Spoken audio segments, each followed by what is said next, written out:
2021 하동에서 만나는 박경리와 토지, 박경리 문학관. 안녕하세요. 한국외국어대학교 박은정입니다. 여기는 하동 박경리 문학관 앞인데요. 오늘은 인천대학교 이승윤 교수님을 모시고 박경리 문학관에 대해서 살펴보도록 하겠습니다. 선생님. 예, 안녕하세요. 네, 안녕하세요. 박경리 문학관이 작년에 리뉴얼 사업을 한 걸로 알고 있는데요. 예, 맞습니다. 선생님께서는 리뉴얼 사업 때뿐만 아니라 처음부터 박경리 문학관 컨텐츠 사업에 깊이 관여를 하셨다고 알고 있는데요. 박경리 작가와 관련된 공간이 하동뿐만 아니라 원주와 통영에도 있는데요. 이 하동만의 특별한 점이 있으면 선생님께서 좀 소개해 주시면 좋을 것 같습니다. 그 통영은 박경리 선생님의 고향이고요. 박경리 선생님 묘소가 있고 박경리 기념관이 있습니다. 원주는 박경리 선생님이 토지를 완간지은 곳이 거의 집필실에 있고요. 아시다시피 여기 하동 평사리는 토지의 배경이 되는 곳입니다. 지금 우리가 있는 곳은 박경리 문학관이고요. 여기 뒤에 보면은 그래 길구등 하나 붙들고 여기까지 왔네 라고 되어 있죠. 토지의 배경이 되는 곳이고 박경리 문학관은 토지와 관련된 여러 그 아트 콘텐츠들과 작가의 유품들이 전시되어 있는 곳입니다. 네, 다른 곳과 차별성이 보이네요. 작품과 관련된 공간입니다. 네. 저 안에 들어가면 작품과 관련된 그 인물 관계도랑 뭐 그 인물 형상도 같은 것들이 있거든요. 그거 보면서 이야기할까요? 네, 한번 살펴보시죠. 선생님, 여기 보이는 이 인물 관계도는 다른 소설에서 보이는 인물 관계도와는 좀 다른 모습을 보이고 있습니다. 그리고 또 저기에 구조물도 새로 전시된 것 같은데요. 당연히 다르죠. 인물, 소설이 다르니까 인물도 다르고. 그런데 되게 우리가 인물 관계도라고 이야기하면 이게 트리 형식으로 맨 위에 1세대, 2세대, 3세대 이렇게 되어 있잖아요. 이거 멀리서 보면 뭐처럼 보이세요? 꼭 그 천체도처럼 보이지 않으십니까? 사발통문 뭐 이런 것처럼 보이는데. 사발통문. 저는 사발통문이 아니라 천체도 같은데 사실 이걸 만들 때 저희가 기획은 박경리 선생님 그 소설 토지에 보면 700명이 넘는 인물들이 등장하고 그 인물들이 하늘에 떠 있는 별처럼 각각의 그런 그 의미를 가지고 있다. 이건 사실 뭐 제 이야기가 아니라 최유찬 교수님이 토지에 관련해서 써놓은 평론에 나오는 이야기입니다. 그래서 거기서 저희가 아이디어를 얻어서 인물 관계도를 모든 인물이 평등하게 어떤 인물이 맨 위에 있고 어떤 인물이 하위에 있고가 아니라 그야말로 하늘의 별처럼 우리가 그 의미 지어질 수 있도록 천체도를 본떠서 만든 인물 관계도입니다. 이게 사실은 그 리뉴얼하기 전에는 저희 그 진열대 안에 있었습니다. 근데 그 관람객들이 되게 흥미로워하는데 너무 작아서 잘 보이지 않는 거예요. 그래서 이번에 리뉴얼하면서 이걸 확대해서 우리가 이렇게 볼 수 있도록 벽에 걸어두었습니다. 잘 보이죠? 인물들의 어떤 관계를 이렇게 볼 수 있는 것 같습니다. 이쪽으로 가면 이제 인물 부조가 있는데 이쪽으로 가보실래요? 이쪽으로 오시죠, 선생님. 그 이전에 여기 뭐가 있었는지 혹시 기억하시나요?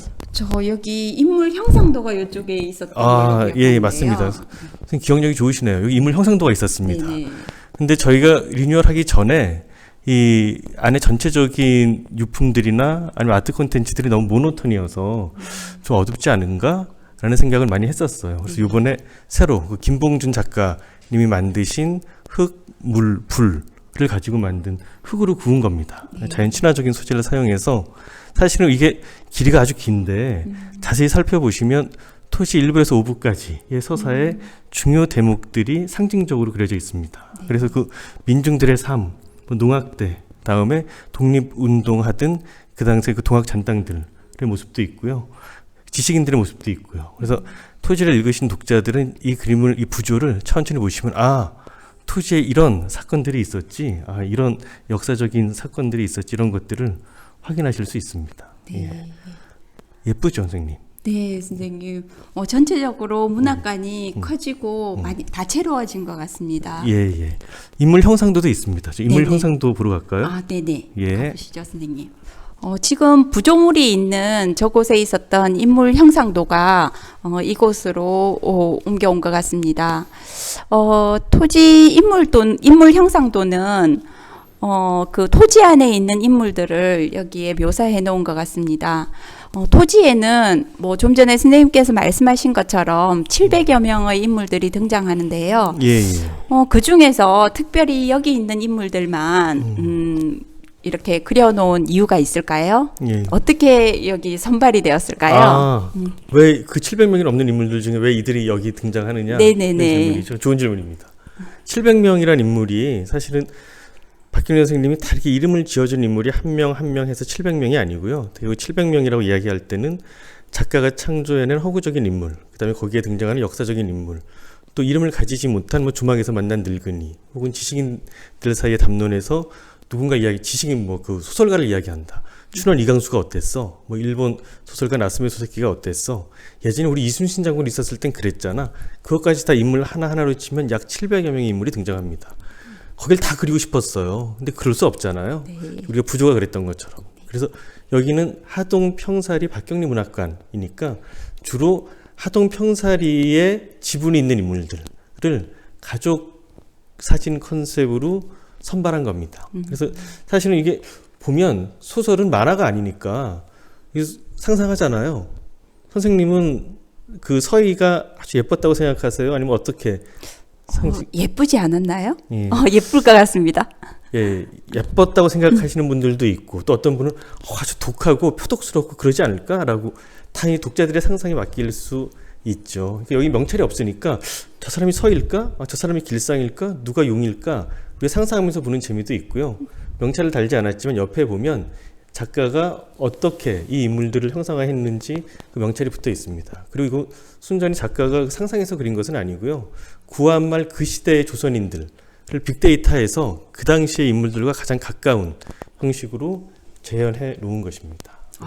인물 형상도를 만드는데도 굉장히 많은 공이 들었네요. 그렇죠. 오랫동안 그래서 처음에는 어떤 인물을 그렸다가 제가 피드백을 해보면서 용이가 너무 뚱뚱한데 좀 살을 좀 빼야 될 것 같아요. 계속 이런 피드백들을 해서 거의 뭐 1년 넘게 걸려서 완성된 작품입니다. 그래서 이번에 리뉴얼하면서 많은 새로운 아트 콘텐츠들이 들어왔는데 이거는 그 관람객들이 좋아하는 콘텐츠였어요. 그래서 이거는 교체하지 않고 그대로 다시 살린 겁니다. 네. 저 옆에 가면 그 인물 형상도 말고 박경리 선생님 초상이 있는데 그것도 그 이전과는 다른 모습인데 그쪽으로 이동해서 한번 살펴보시죠.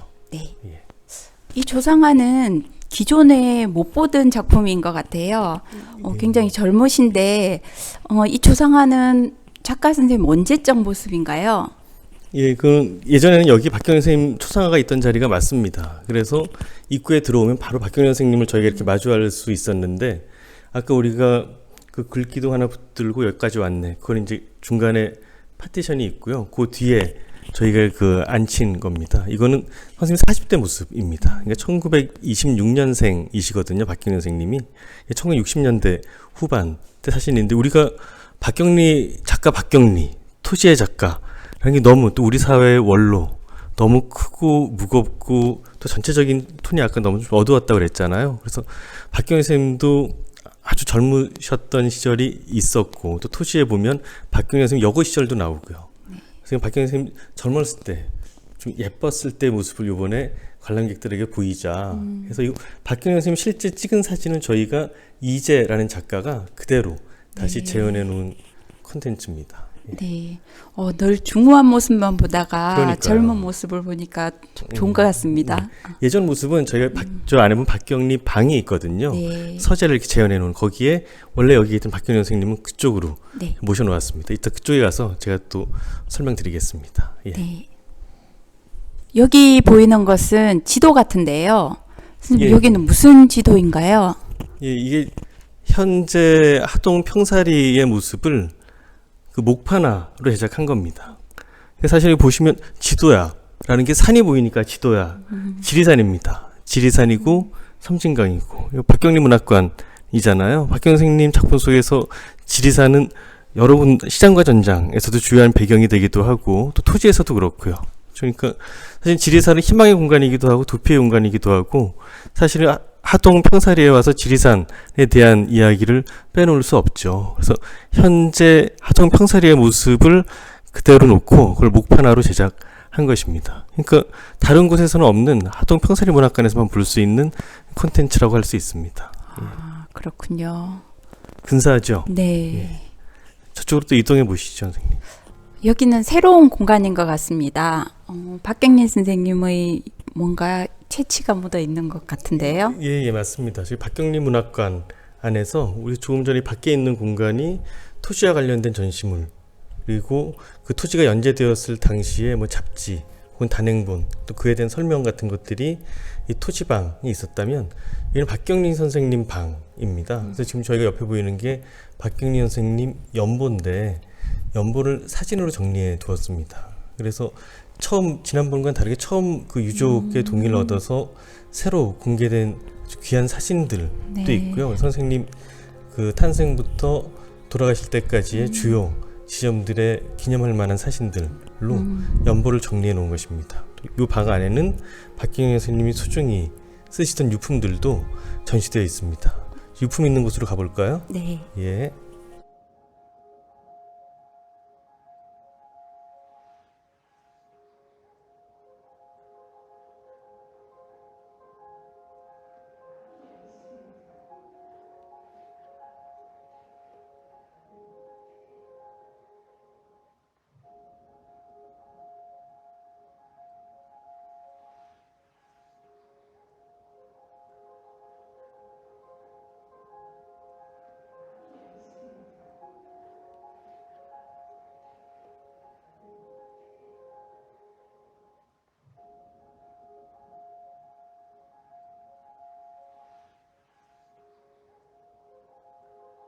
여기 전시물들을 보면 박경린 선생님의 의식주 생활, 또 집필 생활이 다 보이는 것 같습니다. 예.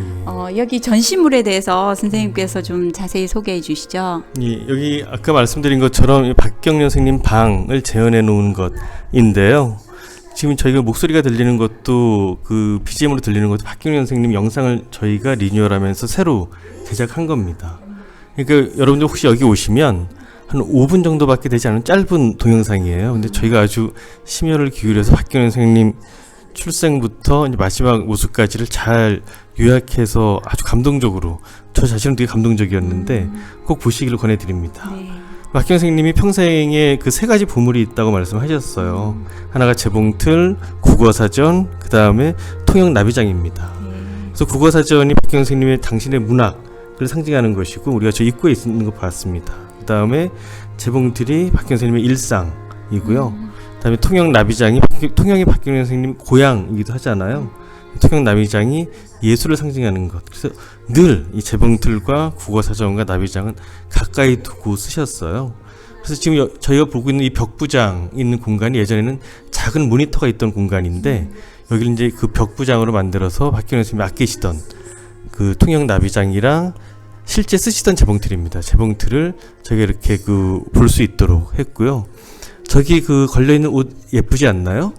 정말 예쁩니다. 네, 그 색깔도 너무 예쁘죠? 네. 박경린 선생님이 직접 지으신 옷이에요. 네. 박경린 선생님이 예전에 그 한국전쟁 때 통영에 가서 수혜점도 잠깐 하셨거든요. 솜씨도 되게 좋으시고, 그래서 당신 옷들을 다 이렇게 직접 지어 입으셨습니다. 그게 저희가 옷장 하나로 진짜 다 보여드렸으면 좋겠는데, 그 중에 몇 벌만 가지고 와서 관람객들이 볼 수 있도록.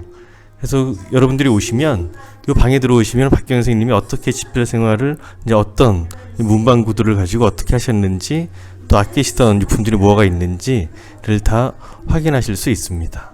예. 네. 언제 박경린 선생님 옷장 한번 보고 싶은데요. 예. 저희가 안 그래도 그래서 그 옷들을 이렇게 그 런웨이로 한번 모델들을 모셔가지고 해볼까라는 기획도 가지고 있습니다. 제가 그러면 한번 연락드리도록 하겠습니다. 네. 예. 토지에 보면 박경린 선생님이 옷에 대한 묘사가 굉장히 그렇죠. 네, 다양한데 거기에 직접 대해서 만들어 입으셨군요. 논문도 쓰셨잖아요. 그래서 색깔 가지고 예. 진짜 색에 대한 감각도 아주 남다르셨던 것 같습니다. 네. 여기도 새로운 공간인 것 같은데요. 관람객들이 직접 필사를 해볼 수 있는 공간 같은데요. 예. 그 예전에는 그 관람객들이 와도 체험할 수 있는 공간이 없었습니다. 사실 우리가 공간이 넓고 뭐 1층, 2층, 3층, 4층이 있으면은 여러 공간들을 기획해 볼 수 있겠지만, 그래도 우리가 협소하나마 관람객들이 직접 그 작품을 이렇게 필사할 수 있는, 체험할 수 있는 공간을 만들어 봤고요.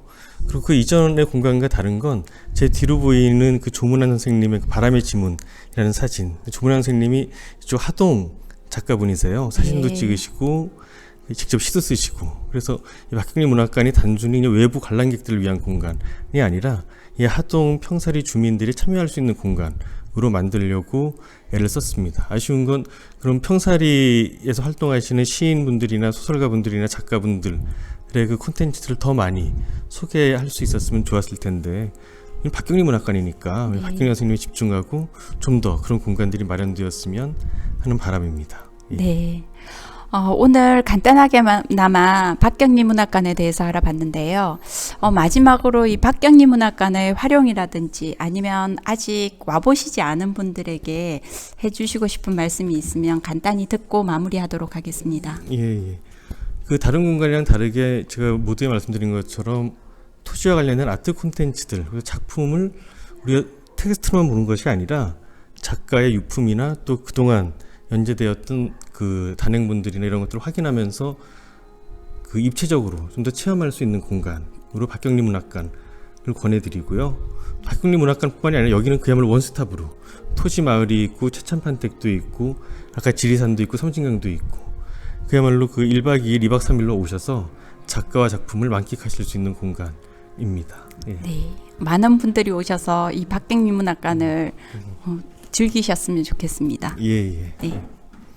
자, 지금까지 하동에서 만난 박경리와 토지, 박경리 문학관 편이었습니다. 예, 감사합니다. 감사합니다.